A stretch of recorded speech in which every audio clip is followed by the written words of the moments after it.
Amados irmãos, recebam a paz do Senhor. Se você pode, fique sobre os seus pés.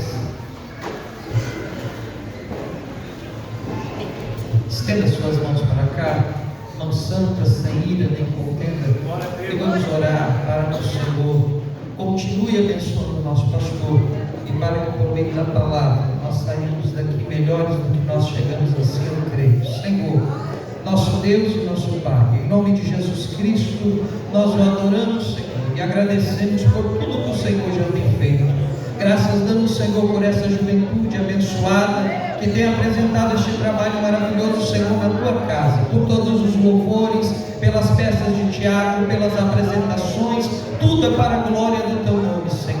Em nome de Jesus Cristo nós agradecemos, Senhor, pela liderança deste trabalho, pela vida do irmão Nicolas, da sua família, também do irmão Valnei, da sua família, em especial, Senhor, pela direção maior deste trabalho na pessoa do nosso pastor Ricardo Cruz. Em nome de Jesus Cristo, meu Pai, pedimos que as tuas boas mãos permaneçam sobre este lugar, que possamos, Senhor, ter os nossos corações abertos para ouvir, Senhor, entender e guardar a tua palavra, pois o salmista diz, Senhor, guardei a tua palavra no meu coração para não pecar contra ti. Então que possamos guardar a tua palavra. Fala conosco, Senhor, usa o teu servo nas tuas mãos como o Senhor já tem feito. Fala que os teus servos ouvem, é o pedido que fazemos agradecidos no nome de Jesus, amém. Em pé como estamos, recebamos o nosso pastor. Meus queridos, mais uma vez quero cumprimentá-los com a gloriosa paz do Senhor. Gostaria de ler convosco a carta do apóstolo Paulo, a epístola de Paulo aos Tessalonicenses, capítulo de número 4.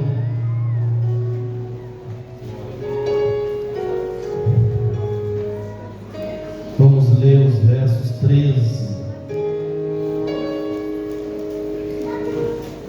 Aleluia, até o verso de número 18. Nos diz assim o texto. Todos encontraram? Amém? Amém. Os que trouxeram Bíblias, os irmãos encontrarão Tessalonicenses depois de Colossenses, que fica depois de Filipenses, que fica depois de Efésios, que fica depois de Gálatas, que fica depois de 2 e 1 Coríntios, que fica depois de Romanos, Atos, João, Marcos, João, Lucas, Marcos, Mateus. Aleluia. Todos encontraram? Vamos fazer uma leitura alternada. Eu vou ler um verso, os irmãos outro, e assim procederemos até o final da leitura. Não quero, porém, irmãos, que sejais ignorantes acerca dos que já dormem, para que não vos entristeçais como os demais que não têm esperança.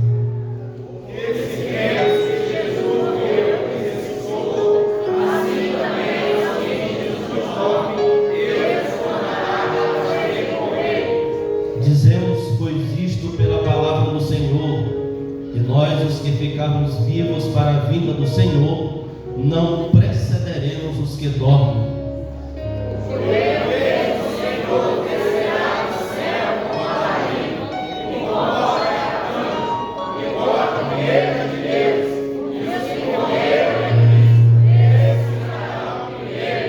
Depois nós, os que ficarmos vivos, seremos arrebatados juntamente com eles nas nuvens, a encontrar o Senhor nos ares, e assim estaremos sempre com o Senhor.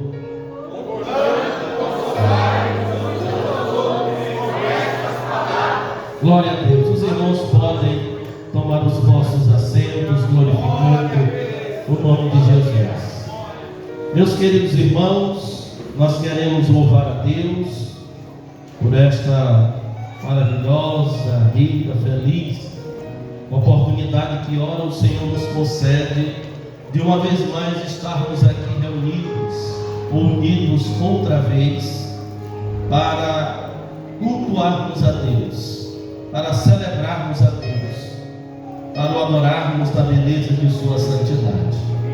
Queremos louvar a Deus pela vida da nossa coordenação, composta pelos irmãos auxiliares Nicolas, Valdei, a irmã Deise e a irmã Darly. Que Deus abençoe os irmãos que têm feito um trabalho por excelência, que têm glorificado o nome de Jesus e têm produzido os seus frutos, o seu resultado.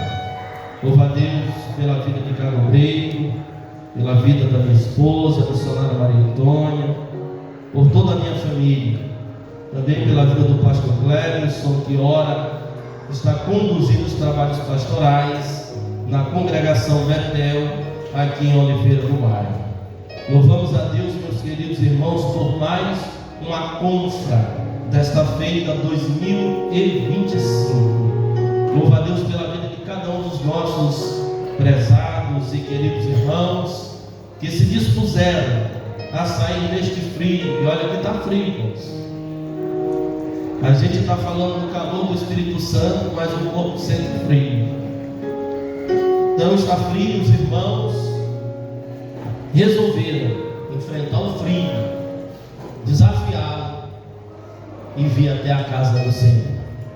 Posso dizer-lhes que a vossa recompensa já está guardada e já está sendo providenciada por Deus, para que neste culto, depois deste culto, os irmãos já sejam grandemente abençoados. Aleluia. Meus queridos irmãos, nós temos lido um texto da palavra de Deus, e um texto que fala que é um texto escatológico, ou seja, que fala sobre as últimas coisas, os últimos acontecimentos. Nós estamos encaminhando para o fim dos tempos, meus irmãos.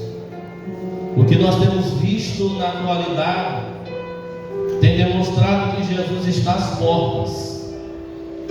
E a Bíblia, ela é muito enfática nos sinais da vinda de Cristo, ou da segunda vinda de Cristo, que se dará em duas etapas. A primeira etapa será invisível, apenas os crentes estarão presenciando este grande evento.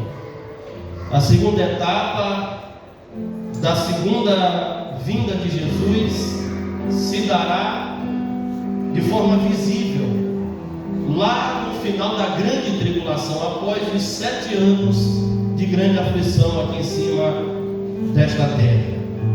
Eu quero glorificar a Deus, porque eu sei que muitos de nós, por que não dizer todos, estamos aguardando o retorno de Cristo. Amém, meus irmãos? Precisamos estarmos certos disso. Ao som da trombeta é o tema da Confra 2025. E ainda completando o tema, esperando o arrebatamento com santidade e vigilância. E meus queridos irmãos, nós observamos, lendo o texto da primeira carta de Paulo aos Tessalonicenses, era uma igreja nova, uma igreja recém-fundada. Essa igreja era estabelecida na segunda viagem missionária que Paulo faz.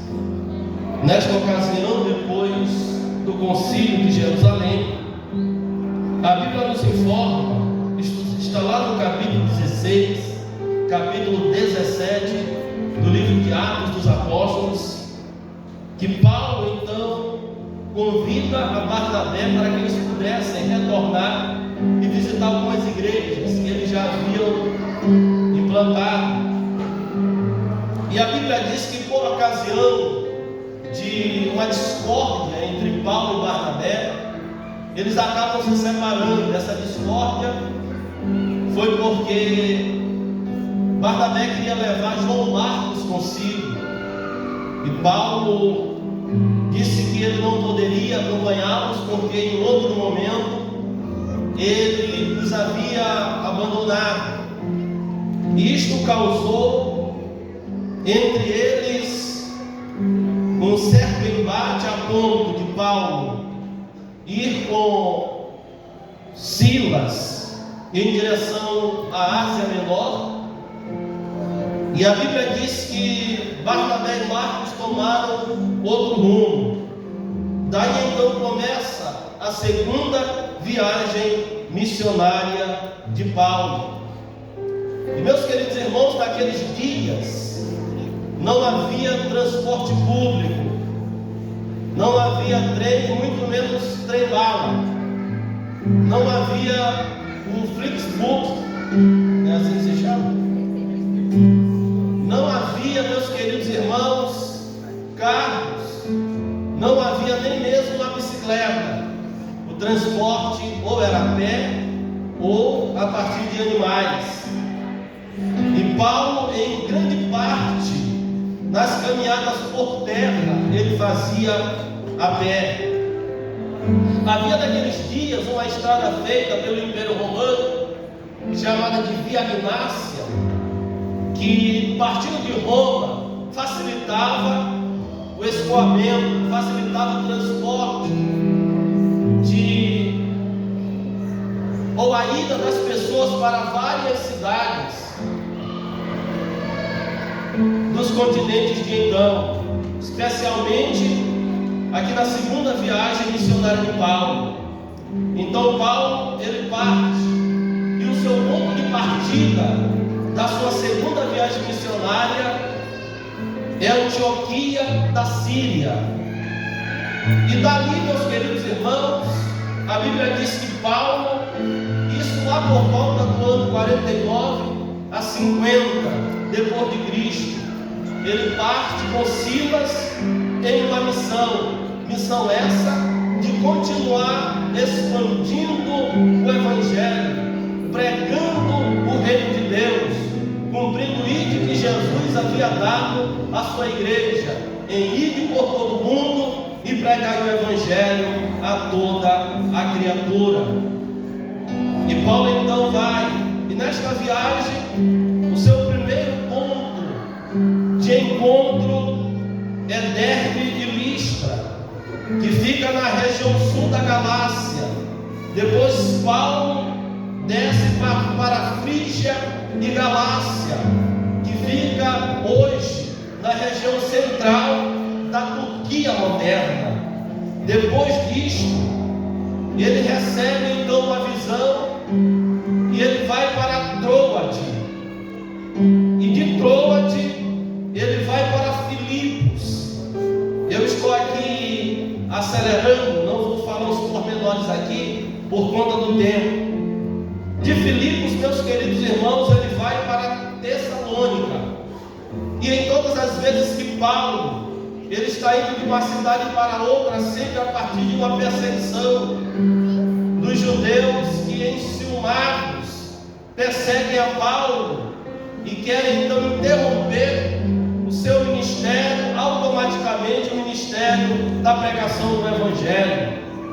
Depois de Tessalônica, e vou já falar sobre Tessalônica, ele parte para Bereia, empurrado e perseguido por esses mesmos judeus. E de Bereia ele vai para Atenas, que fica no sul da Grécia, que também era a capital da filosofia.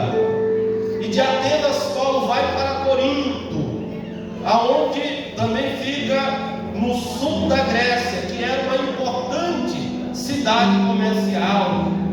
E de lá ele retorna a Antioquia, ali na Síria, de onde ele iniciou a sua viagem. Meus queridos irmãos, Tessalônica, como já falamos, ela era a capital da Macedônia naqueles dias e ficava no norte da Grécia. Tessalônica foi um lugar que Paulo, ele bem se sucedeu a partir da pregação do Evangelho. E ele ficou apenas 3 semanas ali. A Bíblia nos diz, isso está lá no capítulo 17 de Atos, que ele por 3 sábados ele discursava nas sinagogas. E a Bíblia diz que muitos judeus ali se converteram. Até mesmo, meus queridos irmãos, aqueles que faziam parte da sinagoga. Mas Paulo, como já falamos, pelos judeus enciumados por conta do que estava acontecendo, e ele então sai dali por meio de uma perseguição e vai para Bereia. E a Bíblia diz, meus queridos irmãos, que Paulo então estabelece uma igreja. E Paulo, agora em Corinto, ele vai escrever uma carta àquela igreja. Ele passa 1 ano e meio em Corinto, e ele resolve então escrever 2 cartas para aquela igreja. Mas antes que esta carta fosse escrita, ele envia Timóteo, que foi um jovem obreiro. Ele também encontra logo no início da sua segunda viagem missionária. E a Bíblia diz que Timóteo, já um jovem obreiro, é enviado até Tessalônica para ver como os irmãos estão ali, porque havia uma grande preocupação de Paulo, se os irmãos haviam se firmado, se eles haviam se permanecido, se eles haviam continuado a sua caminhada, a sua jornada em Cristo Jesus. E a Bíblia diz que Timóteo volta trazendo boas notícias de que eles estavam firmes, de que realmente a palavra havia surtido efeito na vida daqueles irmãos, e que eles estavam firmes e fortalecidos, que em meio às perseguições eles não se deixaram abater, eles não se deixaram fraquejar, mas eles estavam fortes e eles estavam firmes. Então Paulo, meus queridos irmãos, ele escreve esta carta em Corinto, ele tranquiliza o seu coração. E quando Paulo ele escreve esta carta, ele a escreve com um propósito. Tem 8 pontos principais nesse propósito. Primeiro, Paulo desejava expressar sua gratidão e louvor pelos crentes tessalonicenses, dos versículos 2 a 10 do capítulo 1. Em segundo lugar, ele queria encorajar os cristãos em Tessalônica, que estavam progredindo bem em sua fé espiritual, em sua nova fé. Capítulo 2, versos 1 a 16. Em terceiro lugar, ele queria se defender contra ataques de seus inimigos, especificamente seus opositores judeus. Capítulo 2, versos 1 ao verso 16. Em quarto lugar, Paulo exortou seus líderes a permanecerem firmes na perseguição e a não retornarem ao paganismo. Capítulo 2, versos 17 ao capítulo 3, versículo 13. Em quinto lugar, ele encorajou seus leitores a continuarem crescendo em Cristo Jesus. Capítulo 4, versos 1 a 12. Capítulo 5, versos 16 a 24. Em sexto lugar, ele queria esclarecer o destino dos cristãos que morreram antes que o Senhor chame os seus para morarem no céu. Em sétimo lugar, ele queria exortar seus leitores a vigiarem no Senhor. Capítulo 5, versos 1 a 11. E em oitavo lugar, ele queria lidar com certos aspectos da vida cristã. Então aqui estão os 8 propósitos desta carta, meus queridos irmãos. Então Paulo escreveu esta carta, e nesse contexto que nós estamos hoje, baseado em algo escatológico, e que há uma expectativa de todos nós de um dia recebermos esse chamado e subirmos ao céu para estarmos com o Senhor. E eu louvo a Deus por esse tema, irmãos, porque em nossos dias o que muito se tem falado é sobre prosperidade material, é simplesmente sobre a vida nesta terra. Ainda que o Senhor nos faça prosperar e nos faz prosperar, ainda que o Senhor nos abençoa, isto é uma realidade. Mas, meus queridos irmãos, aquilo que é material, aquilo que conquistamos nesta terra, aqui vai ficar. Mas aquilo que é perdurável, aquilo que é eterno, os valores eternos,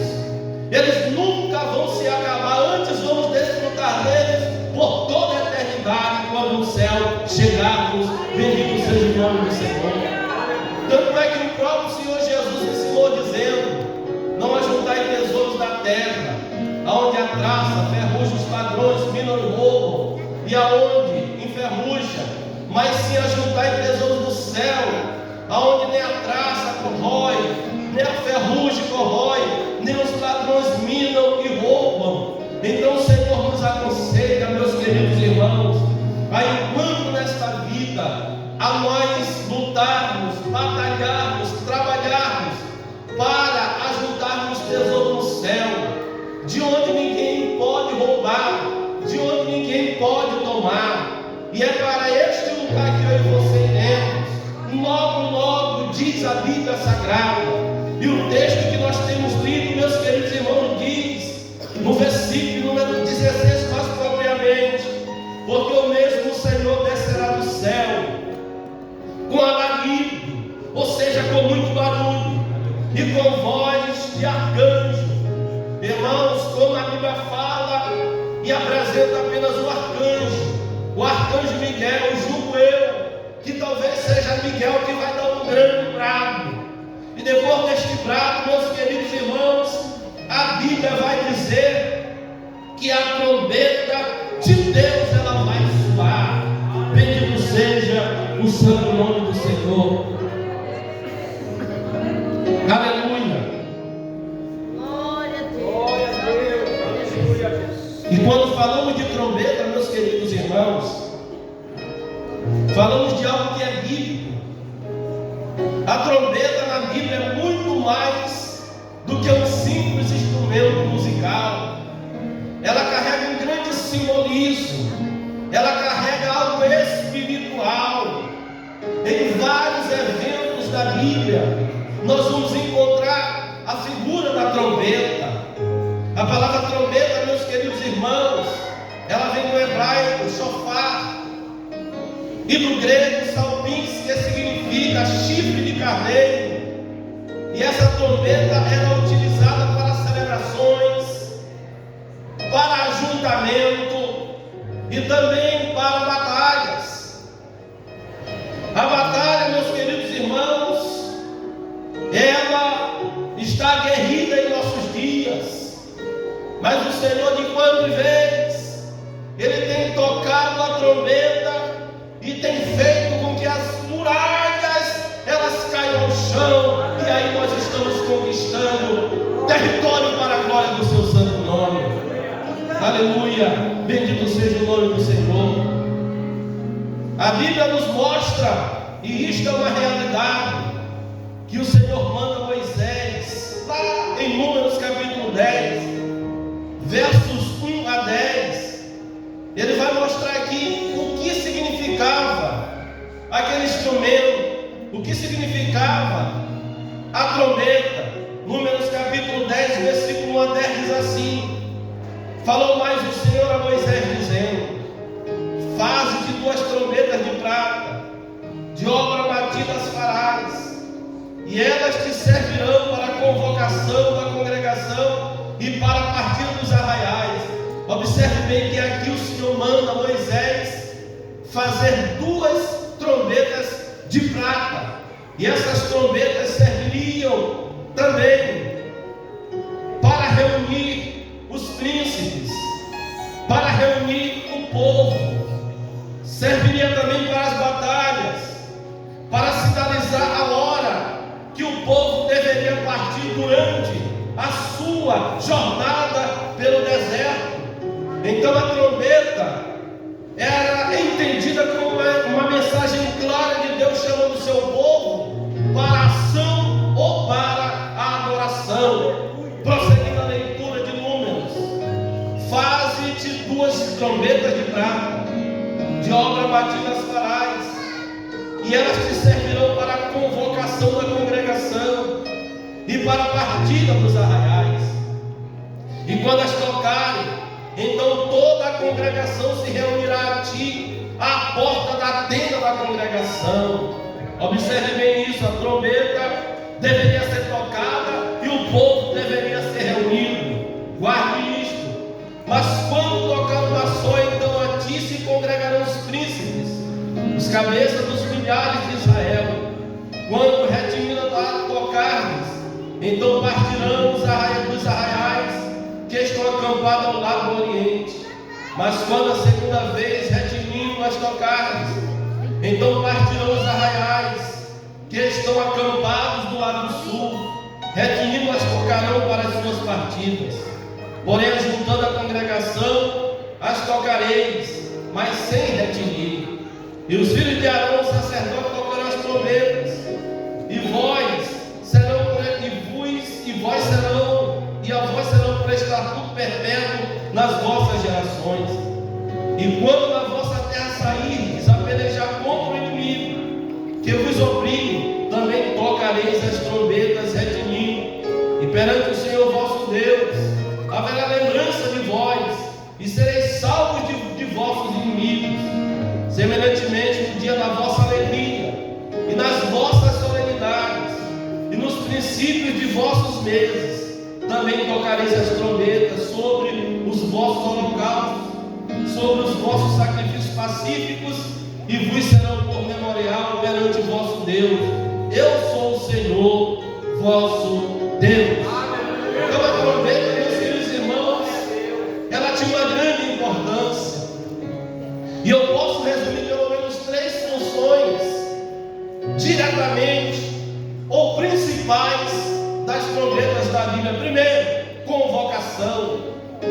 Convocar o povo de Deus para reuniões, batalhas, solenidades ou adoração. Segundo, aviso. Anunciar eventos importantes, como o juízo divino ou a chegada de tempos de grande mudança. Terceiro, profecia. Marcar o cumprimento de profecias, especialmente no contexto do fim dos tempos. Então, meus queridos irmãos, veja bem que esses 3 significados, essas 3 funções da trombeta, elas aludem diretamente ao ressoar da última trombeta.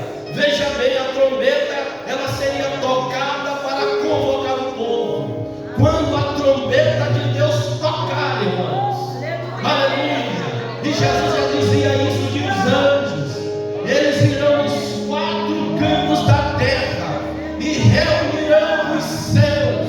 Quem são os céus, pastor? Os salvos, aqueles que nasceram de novo, aqueles que foram transformados, aleluia, aqueles que têm o Espírito Santo de Deus em suas vidas. Aleluia! E entre estes que serão convocados, meus queridos irmãos, está o povo que reside em Portugal. Muitos que não são de Portugal, que estão, meus queridos irmãos, na cidade de Oliveira, no bairro, congregando na congregação Betel e adorando o santo nome do Senhor no dia 22 de novembro, mais propriamente hoje. E eu tenho absoluta certeza que se hoje a trombeta tocar, aleluia, o povo de Deus nesta noite será convocado para um grande encontro, para um grande evento. Aleluia. Glória a Deus. E quando a trombeta tocar, meus irmãos, aleluia, a segunda função será avisar. Irmãos, todos os cristãos salvos, eles ouvirão o toque da trombeta. Nenhum cristão que não seja salvo deixará de ouvir o som da trombeta de Deus. Será um aviso para mim e para você de que Jesus está nos esperando, de que Ele já está nos ares. Oh, aleluia! Isso pode se dar a qualquer momento, meus queridos irmãos. Mas a sua terceira função é a função da profecia. E essa profecia vai se cumprir, meus queridos irmãos, quando a trombeta ela tocar. E quando eu e você ouvirmos o som da trombeta, se cumprirá a profecia de João, capítulo 14, versículos 1 a 3, quando Jesus disse: não se turbe o vosso coração, credes em Deus, crede também em mim.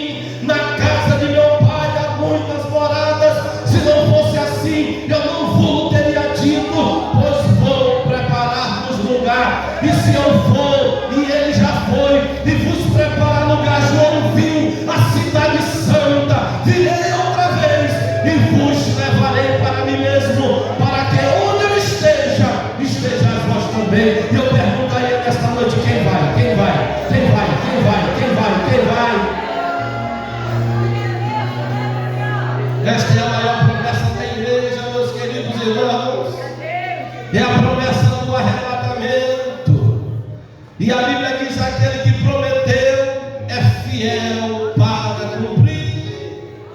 Aleluia.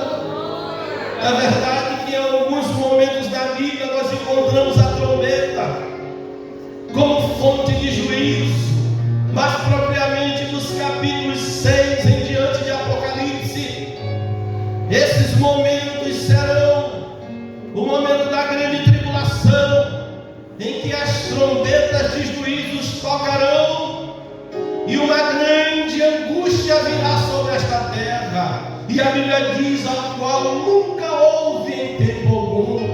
Por isso nós precisamos nos apressarmos, meus queridos irmãos. Não é mais hora de procurar nos prepararmos, é hora de estarmos prontos para o arrebatamento da igreja, que pode se dar a qualquer momento. Bendito seja o santo nome do Senhor. Eu nunca me esqueço quando, lá no capítulo de número 19, versículo 16 de Êxodo, o Senhor mandou, irmãos, a trombeta, ela foi tocada. O som de uma forte trombeta precedeu a descida de Deus no Monte Sinai. Aleluia. Quando a trombeta tocou, Deus desceu e o monte fumegava na presença de Deus. Louvado seja o santo nome do Senhor. Eu lembro-me que quando Josué e os seus 300 tocaram a trombeta, a Bíblia diz que a muralha caiu. Irmãos, quando a trombeta tocar, não tem barreira nesta vida, nesta terra, não tem diabo, não tem nada que vai interromper a nossa entrada na terra prometida. Oh, aleluia, aleluia. Vamos ultrapassar a barreira do som, vamos ultrapassar a barreira do universo e adentrarmos nas mansões celestiais. Oh, glória! Quando Paulo fala desta trombeta, meus queridos irmãos, ele está se referindo ao escatológico, ele está se referindo à ressurreição dos mortos e à transformação dos vivos. É isso que a Bíblia está dizendo aqui, quando ele diz assim: porque o mesmo Senhor descerá do céu com alarido e com voz de arcanjo e com a trombeta de Deus, e os que morreram em Cristo ressuscitarão primeiro. Depois nós, eu e você. Irmão, já imaginou se isto acontecesse agora? Aleluia! Em pleno culto de adoração, em pleno culto de celebração, a trombeta tocando e nós subindo, a trombeta tocando e nós subindo, a trombeta tocando e o mundo ficando, a trombeta ficando e aquilo que é corruptível ficando e se transformando em incorruptível. Aleluia. Então Paulo está falando ainda aqui no capítulo de número 15, versículo 52 de Romanos, de 1 Coríntios. Paulo está dizendo assim: no momento, no abrir e fechar de olhos, ante a última trombeta. Oh, glória! Porque a trombeta soará e os mortos ressuscitarão incorruptíveis e nós seremos transformados.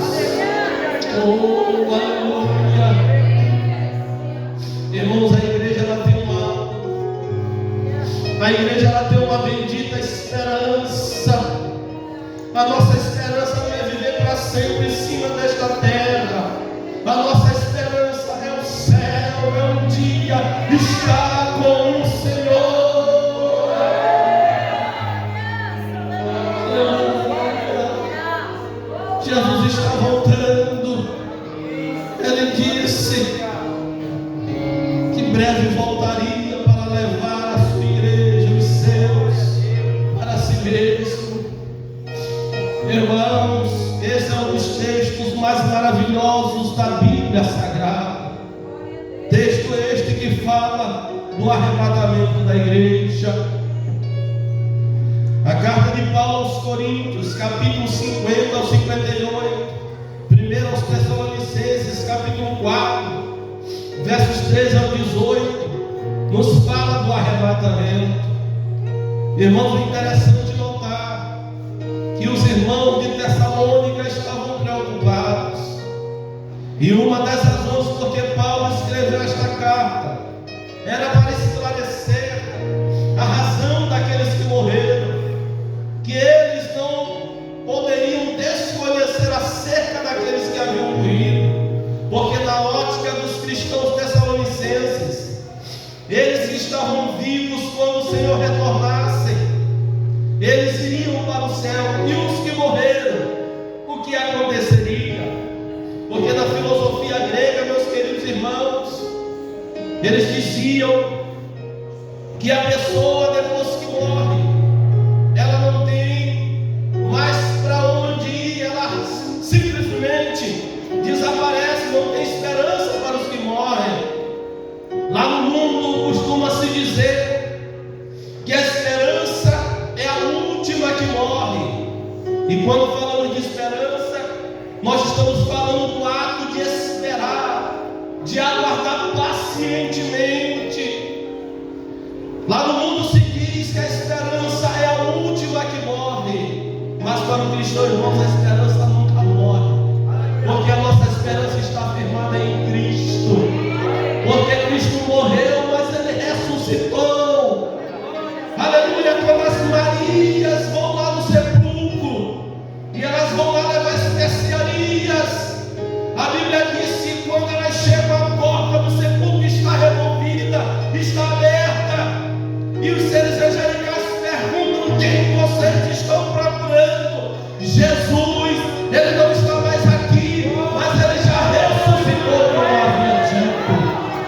Aqui está a nossa esperança, é porque Jesus, Ele ressuscitou. Ele não está morto como os fundadores das maiores religiões, mas Ele está vivo. Eu tenho uma boa notícia para mim e para você, segundo está registrado em Mateus capítulo 18, versículo 20, que onde estiver 2 ou 3 reunidos em seu nome, ali Ele está no meio deles. O que o Senhor está dizendo, pastor? Que Jesus está em nosso meio, que o homem de branco está conosco nesta noite maravilhosa, que o homem de branco está esperando a tua adoração, que o homem de branco quer te renovar, que o homem de branco nesta noite Ele quer te encher da sua graça e da sua presença. Bendito seja o santo nome do Senhor. Irmão, Jesus está no culto. Sabe por que esse culto ele tem sentido? É porque Jesus está aqui, é porque Jesus está presente. Ele prometeu: conosco está, aonde estiver 2 ou 3 reunidos em seu nome. E não está apenas eu, pastor Cleverson, o Nicolas e o Valnei, mas estão aqui os jovens, estão aqui as irmãs, estão aqui os irmãos. Bendito seja o santo nome do Senhor. Esta é a prova de que Jesus está aqui, pastor. E o que eu preciso fazer, se Jesus está aqui? Te entrega na adoração, te entrega no louvor, enche o teu peito e começa a adorá-lo na beleza da sua santidade. O que vai acontecer, pastor? Ele vai te renovar, Ele vai te fortalecer, Ele vai te encher nesta hora, Ele vai te levantar novamente. Não importa a situação que você entrou aqui esta noite, uma coisa é certa: Ele é o Deus que restaura, é o Deus que levanta, é o Deus que fortalece, é o Deus que abençoa, é o Deus que ajuda. Aleluia. Irmãos, eu não vou me demorar. Fique de pé em nome de Jesus. Eu poderia ir muito mais, mas eu gostaria, meus queridos irmãos, de falar sobre 2 assuntos que completam e que estão diretamente ligados ao que nós estamos falando, ao som da trombeta. Fala de santidade e também fala, meus queridos irmãos, de vigilância. A gente sabe, meus queridos irmãos, que nós estamos em uma caminhada, em uma jornada, e ninguém vai entrar no céu de qualquer maneira, simplesmente porque é crente, porque faz parte da Assembleia de Deus ou de qualquer outra denominação. Mas o arrebatamento se dará por 3 eventos: a voz do arcanjo, o alarido, como alarido para uma guerra, para um despertamento, e o som da trombeta, segundo o texto de Jó. Mas, irmãos, como é que nós devemos esperar a volta de Jesus, o arrebatamento da igreja? Eu vou já dizer para os irmãos: em santidade e vigilância. Ninguém poderá chegar ao céu simplesmente porque quer chegar ao céu. Todo mundo quer ir para o céu, até o louco, até alguém que estava na prática do pecado e quer ir para o céu. Mas Jesus disse lá em Mateus capítulo 7, versículo 21 a 23: nem todo que me diz Senhor, Senhor, entrará no reino dos céus, mas aquele que faz a vontade do meu Pai que está nos céus.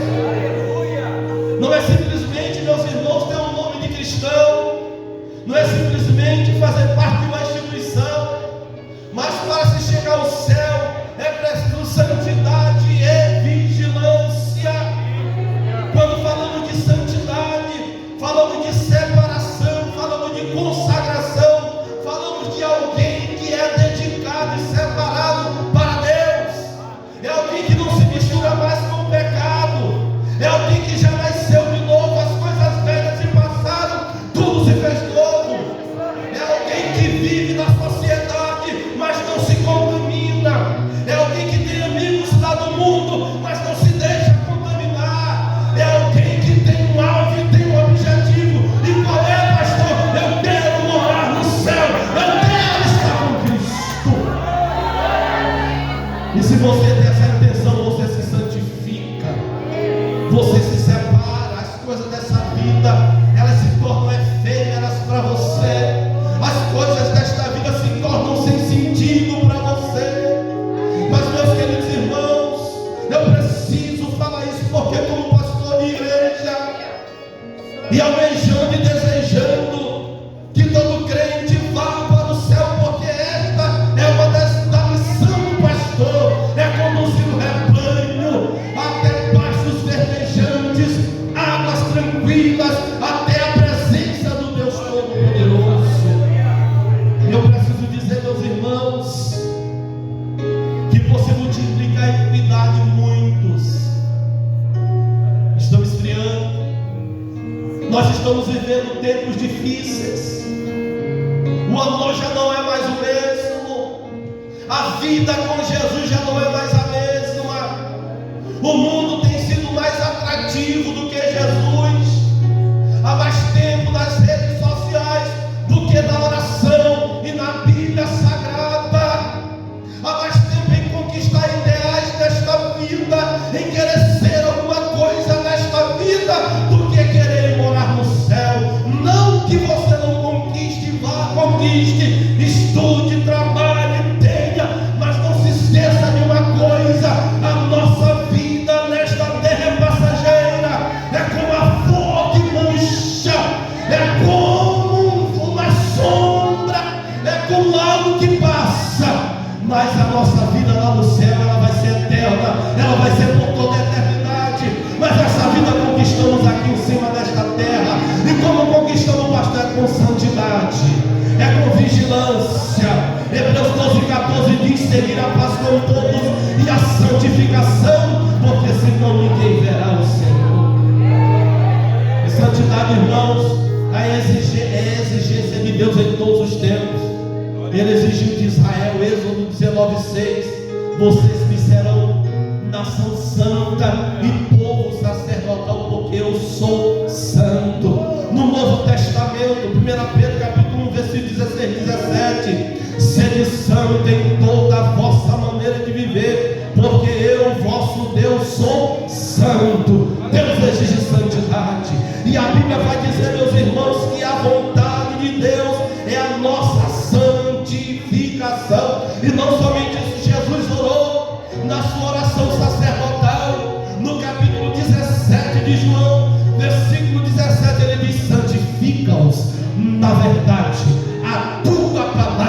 é a verdade. Eu não sei com o que você tem se alimentado. Eu não sei aonde você tem buscado para você o alimento para se manter em Jesus Cristo, em santidade e comunhão com Ele. Não existe outra coisa senão uma vida de oração e uma vida de leitura, estudo da palavra de Deus. Sabe por quê? Ela é lâmpada para os nossos pés e luz para o nosso caminho. A palavra de Deus é o poder de Deus para a salvação de todo aquele que crê. Seja santo, meu irmão, seja santo, minha irmã. Não te misture com o mundo, não te deixe envolver, porque senão naquele grande dia, quando a trombeta soar, muitos ouvirão e você não. Dois estarão dormindo, um será levado e ficará o outro. Dois estarão no campo, um será levado e ficará o outro. Eu quero estar com aqueles que estão dormindo ou estiverem dormindo e serei arrebatado. Eu quero estar entre aqueles que estão trabalhando e que serão arrebatados. Quem mais quer? Quem mais quer? Quem mais quer? Quem mais quer?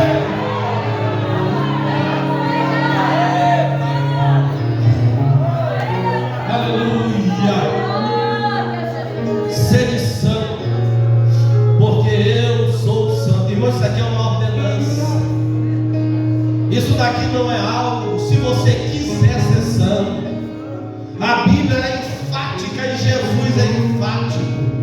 Quando inspirou seus escritores pelo Espírito Santo, sede santo, porque eu sou santo. Sabe uma coisa, irmãos? Só vai chegar perto de Deus, só poderá ouvir o som da trombeta quem é santo aqui na terra. Aleluia! Se Deus é santo, somente os santos habitarão com Ele. Não adianta, irmãos, querer ser uma coisa na igreja e outra lá fora. Ah, jovem, segura aí. Como está a sua vida na escola? Como está a sua vida no trabalho? Como está a sua vida nas redes sociais? Como é que você tem se exposto na rede social? O que é que você tem feito? Como é que você tem andado? A palavra de Deus para mim e para você nesta noite é santidade. Santidade. Santidade convém ao povo de Deus. Santidade convém à igreja de Jesus Cristo, irmãos. Nós não estamos em uma caminhada incerta. Nós temos o rumo certo. Isso já foi nos revelado pela palavra de Deus. Aleluia.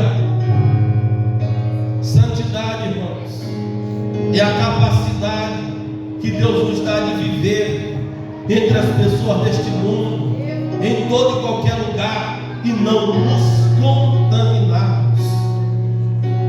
Santidade não é você se fechar em quatro paredes. Santidade não é você colocar a mão nos olhos, a mão na sua cabeça e começar a repreender, sai pensamento. Santidade é um estilo de vida que se conquista pela comunhão com Deus, que se conquista pela vida de oração.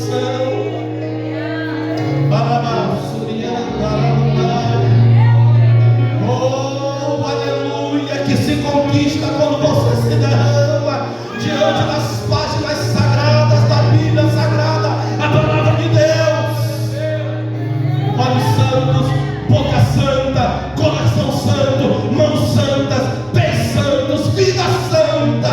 Somente os santos vão herdar a vida eterna.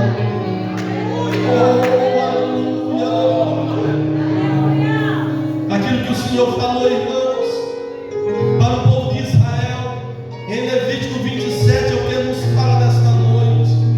Portanto, santificai-vos e sede santos, porque eu, Senhor vosso Deus, sou santo. O Senhor está exigindo santidade. Aleluia. Pastor, mas Jesus já morreu na cruz. Jesus já conquistou a salvação. Eu sou salvo, aleluia, vou morar no céu. Meu irmão, se a gente fosse ganhar a salvação no Cristo, não precisava aceitar Jesus como Salvador. Não precisava fazer muita coisa, não. Era só dizer, eu estou salvo e vou morar no céu. Mas não é assim que funciona. Tanto é, eu repito novamente, a Bíblia diz, nem todo aquele que me diz Senhor, Senhor, entrará no reino dos céus, mas sim aquele que faz a vontade do meu Pai que está nos céus. Irmão, sirva a Deus de coração. Não deixe que o mundo te iluda. Há quantas pessoas tentando ganhar nesta vida, investindo para ganhar nesta vida, irmãos, e com isto tem se ausentado de Deus, tem se ausentado da presença dele, e o mundo tem roubado Deus, e o mundo tem tirado a essência da vida eterna do coração deste jovem, desta jovem. Não deixe que nada desta vida te iluda, ainda que você pense grande, mas você deve pensar maior. A Bíblia diz: pensar nas coisas que são de cima e não nas que são aqui de baixo. A Bíblia diz: em primeiro lugar, buscar o reino de Deus, a sua justiça, e as demais coisas vos serão acrescentadas. Mas nós estamos fazendo o contrário. Estamos primeiro buscando as coisas desta vida, para depois as de Deus em segundo lugar. E aí você não consegue nem lá e nem aqui. Agora experimenta dedicar a sua vida para Deus. Eu nunca esqueço do começo da minha caminhada de jovem, irmãos, e eu sempre falo isso de quando em vez. Eu era jogador, e era jogador profissional, e Jesus me salvou aos 18 anos de idade. E desde pequeno papai botou a gente na escolinha do Maranhão Atlético Clube, Moto Clube, lá do Maranhão. E a gente ia, crescemos, ingressamos em time profissional. E eu me lembro que quando aceitei a Jesus como Salvador através da minha esposa, e eu lembro-me que os jovens da minha época iam cedinho antes de ir para o trabalho, eles iam para a quadra de esporte jogar bola e dizer: Ricardo, vamos jogar bola. Eu disse: não, vou para a oração. E eu ia para a oração das 5 da manhã, com os poucos obreiros diáconos que ali oravam. Me lembro ainda do irmão Brito, hoje de saudosa memória, estava em Bratel, o irmão Carvalho, que hoje está em São Paulo, e eles iam para um lado e eu ia para o outro. Irmãos, e pasme, aqueles meninos diziam: um dia eu quero ser pregador, cantor, pastor. Pergunte-me se algum deles hoje é alguma coisa, deles que estão no mundo, deles que buscaram tanto sucesso, mas não encontraram porque buscaram primeiro o sucesso para depois Jesus. Na ótica cristã é diferente, irmão. Os primeiros são os últimos são os primeiros. Aleluia! Deus, Ele levanta as coisas pequenas para confundir as grandes. Não é à toa que a Bíblia diz: entrega o teu caminho ao Senhor, confia nele e o mais Ele fará. Irmãos, muitas das vezes estão agindo de forma contrária àquilo que Deus desejou e planejou para a nossa vida.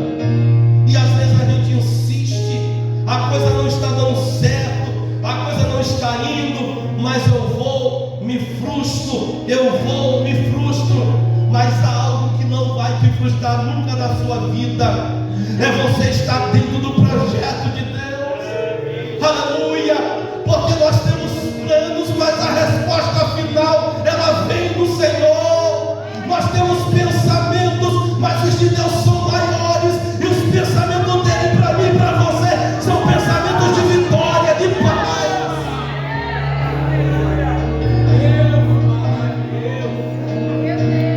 Santidade, jovem.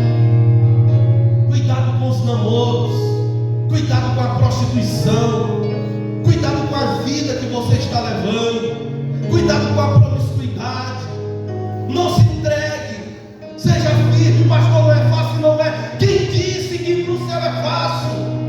É fácil você ir para o mundo, é fácil você ser convidado para ir para uma mesa de bar, é fácil alguém te convidar para o mal, mas te convidar para o céu são poucos. É por isso que hoje nós estamos aqui dizendo: jovem, não te deixe levar, não te entregue, porque você é bênção de Deus, você é especial para Deus, você é o morador do céu. A Bíblia diz em Filipenses, capítulo 3, versículo 20 e 21, porque a nossa pátria está nos céus, de onde também aguardamos o Salvador, o nosso Senhor Jesus Cristo, ao qual transformará o nosso corpo de humilhação para ser conforme o seu. Santifique a sua vida, lute, batalhe, lute contra a sua carne, vá em frente, porque Deus, Ele vai te dar força, Deus, Ele vai te dar vitória, Deus,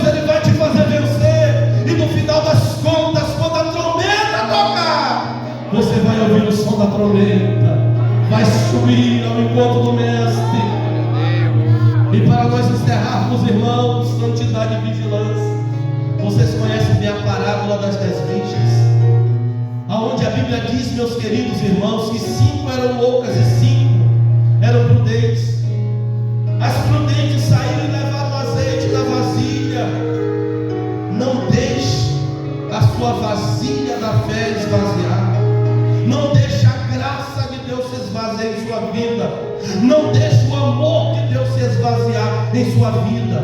Mas encha a cada dia, vá para a presença dele. Eu sou testemunho do que Deus ele pode fazer na vida de alguém que já foi lá no mundo, que Deus salvou, e hoje estou pregando para vocês aqui. E não somente isto, mas outras mais coisas que Deus tem feito. Pastor, o Senhor não passa por luta, não passa por adversidade, muitas, mas o Senhor tem nos sustentado, mas o Senhor tem nos dado força, e por isso temos prosseguido com a certeza, a esperança e a convicção de que também ouvirem o som da trombeta de Deus.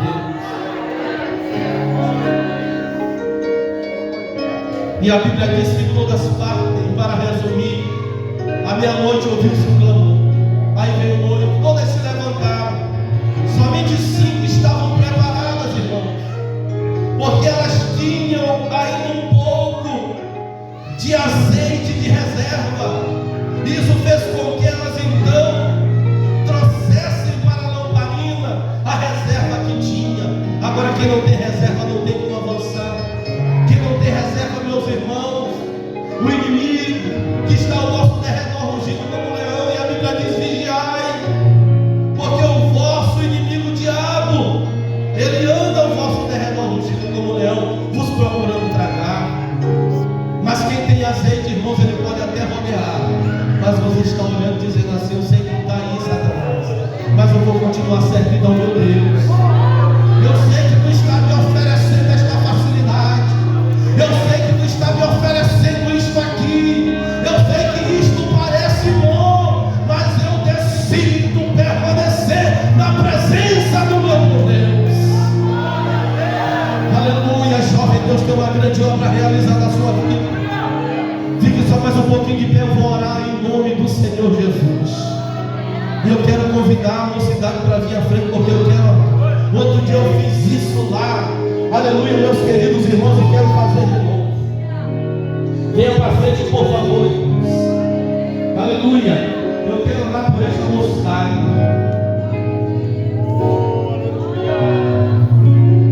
Mas venha adorando. Aleluia, venha adorando. Ao som da trombeta. O desejo do pastor Ricardo é que todos vocês, jovens, no dia de Cristo, quando a Bíblia diz: os céus se rasgarão. Oh, aleluia. Se você está entendendo, feche os seus olhos e vai orando. O desejo do pastor Ricardo, do pastor Cleverson, do presbítero Edmilson, do pastor Laine, dos coordenadores de mocidade, dos obreiros em geral, o desejo das missionárias, o desejo do homem e da mulher de Deus, irmãos, é que você, jovem, no dia de Cristo, quando os céus se rasgarem, oh, aleluia, quando Deus então lançar a sua mão, quando houver um grande alarido, porque a igreja vai subir, irmãos, aleluia, como se estivéssemos sendo convocados para uma batalha, para uma solenidade. Haverá um alarido, haverá muita alegria, haverá muita satisfação. Aleluia. Muitos de vocês estarão em casa, muitos de vocês estarão no avião, muitos de vocês estarão no carro, muitos de vocês estarão trabalhando, muitos de vocês estarão na escola, muitos de vocês estarão na rua. E o que vai acontecer, pastor, de repente, porque a palavra arrebatamento é rápido, parousia, de repente, num abrir e fechar de olhos, oh glória, ao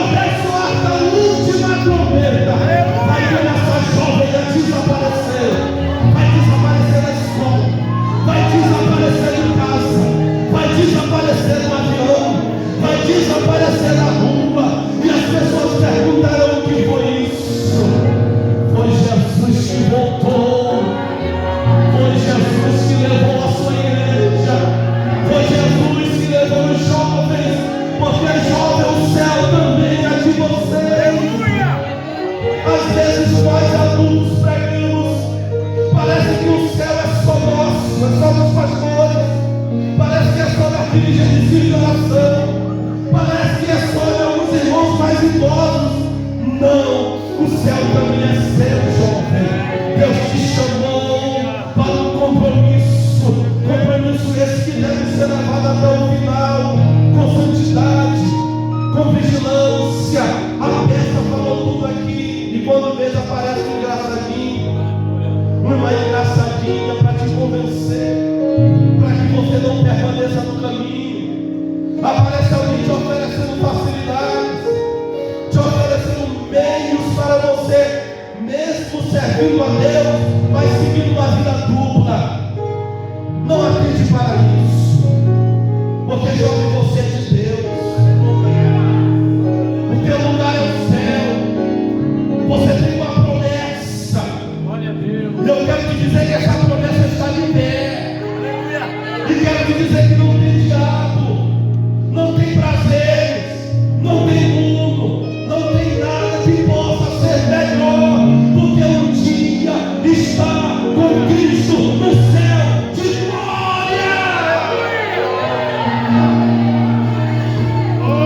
Eu quero pedir que os adultos, por favor, entrem em oração, porque eu aprendi, irmão, que enquanto o pregador prega, enquanto o pregador fala, a igreja está intercedendo para quê, pastor?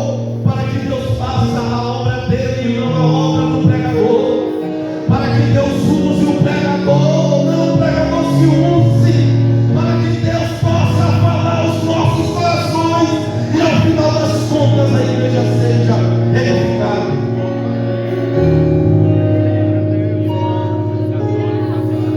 Vai, Ivan, o senhor confessa Jesus como seu Salvador? Sim.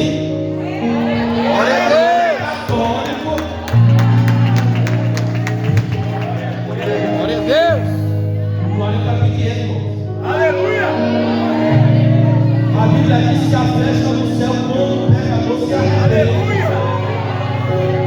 Aleluia, louvado seja o nome do Senhor.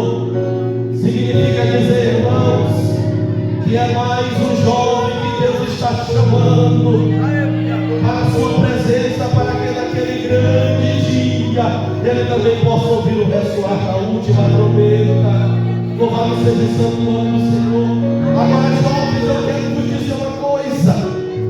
Às vezes percebemos o quanto falta a presença do Espírito Santo de Deus em alguns jovens, não são em todos, mas em alguns jovens. O que foi que aconteceu, jovem? Para que o Espírito Santo não tenha tanta liberdade para agir em sua vida, uma vez que a Bíblia diz que aonde o Espírito de Deus está, aí a liberdade. Aleluia. Vocês sabem que o Espírito Santo vai nos levar até a presença de Jesus? Por isso que a gente costuma dizer que somente aquele que está cheio do Espírito Santo é que vai alçar e se encontrar com Jesus, porque esse Espírito que vai nos conduzir até Jesus dos ares. Aleluia. E jovem, o Espírito Santo de Deus ele não foi dado apenas para um grupo seleto de cristãos.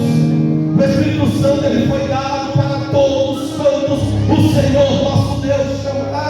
E você já foi chamado, e você está na casa de Deus nesta hora, e o Espírito Santo de Deus está neste lugar.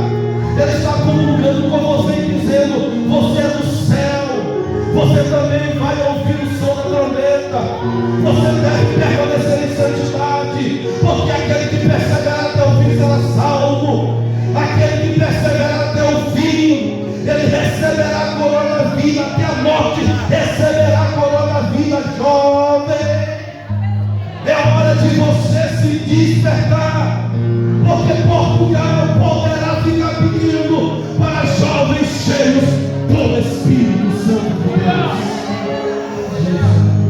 Aleluia. Feche seus olhos, eu gostaria que a igreja intercedesse. Espírito Santo de Deus. Jovem, feche seus olhos, por favor. Interceda, jovens. Aleluia. Vai adorando. Vai adorando, jovem, porque Deus te chamou. Você é dele. Oh, aleluia.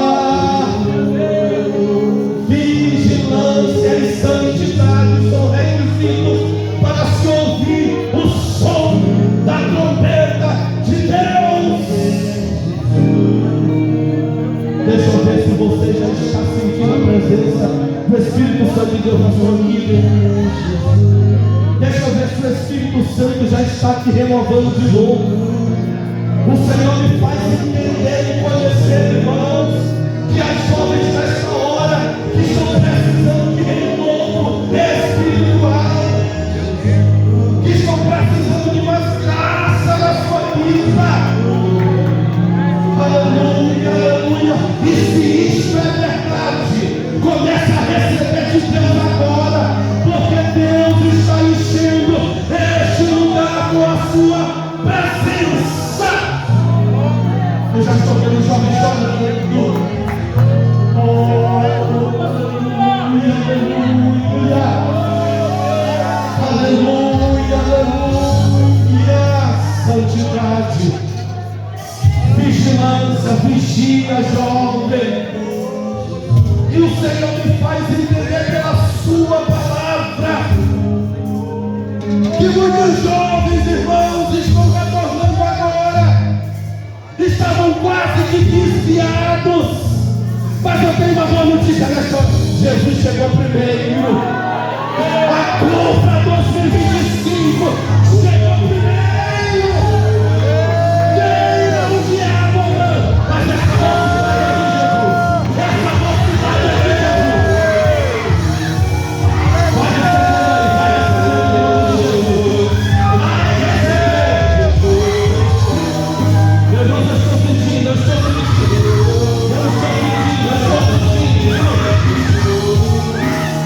Jesus já está renovando.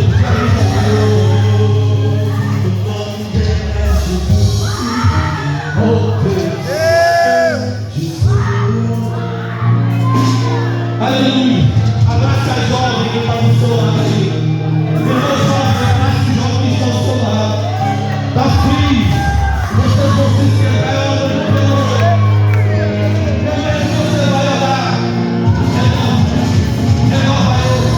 Renova ele. Este ela. Levanta esse momento, é maravilhoso. Esse momento é especial. Devemos aproveitar porque Deus está no meio do seu povo. Deixa eu ver se você chora. Aleluia. Parece que eu estou vendo uma certa dificuldade em alguns jovens. Oh, aleluia. Deixa eu te dar liberdade. Eu vou te dar liberdade para você. Eu vou te dar liberdade para o Senhor te renovar nesta hora. Eu vou te dar liberdade para você falar em língua. Oh, aleluia, aleluia. Enquanto a gente está orando, você quer um pouquinho jovem, vai mais um pouquinho, vai adorando, vai adorando, vai adorando.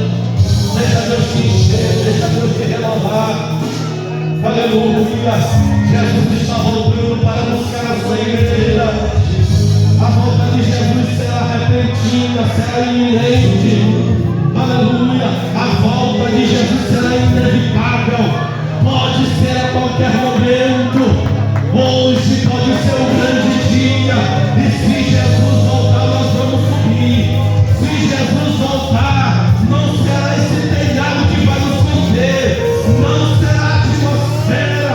Não será o primeiro, o segundo céu que vai nos conter. Não nos servimos de qualquer não. Porque nós subiremos em corpo de glória, em corpos transformados, para estar no seu Senhor. Seja cheio agora em nome de Jesus. Seja cheio agora em nome de Jesus. Eu já estou vendo os jovens falar em língua estranha. Não é como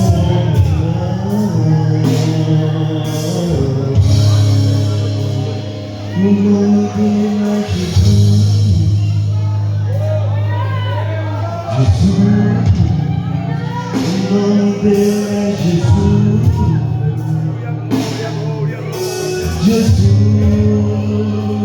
O nome dele é Jesus. Pai, você está no lugar certo, amém, Jesus. Aleluia. A cantora Paula, prepara o louvor aí, rapidinho, pode continuar cantando, enquanto ela prepara o louvor, quando estiver preparada, ela louva o Senhor. E enquanto ela louva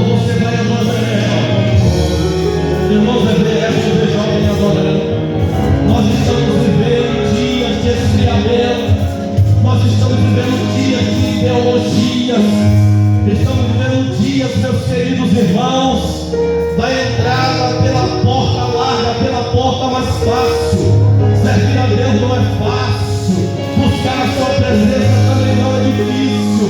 Mas uma vez que você entra no caminho, o Senhor vai te ajudar. Uma vez que você entra pela porta estreita, uma vez que você anda pelo caminho estreito, o Senhor vai te guiar. O Senhor estará contigo nesta caminhada.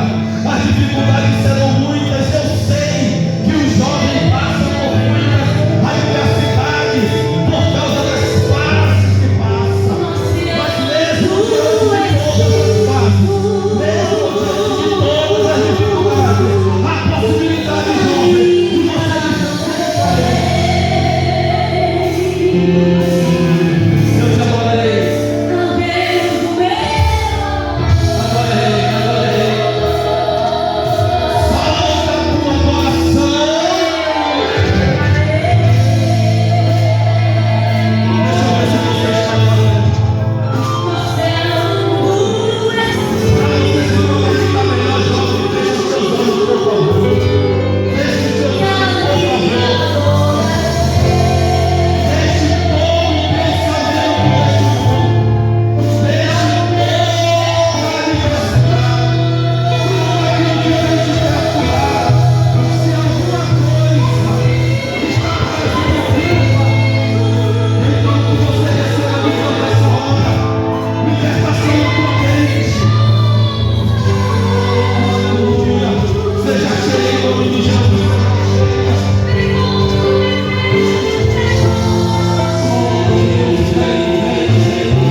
Deus é nosso Pai.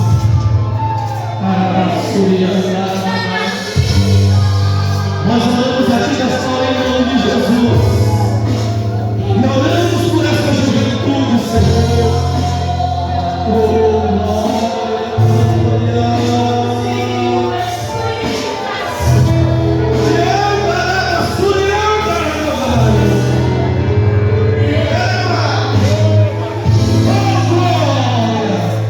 Deus, nós oramos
nós oramos pelo irmão que está te aceitando como Salvador de sua vida. Meu Deus, recebe ele. Meu Deus, perdoa os seus pecados. Oh, aleluia, serve o seu nome no livro da vida para a vida eterna, meu Pai. Sustenta ele nos teus caminhos da rocha que é Cristo. E abençoe a sua vida para que seja instrumento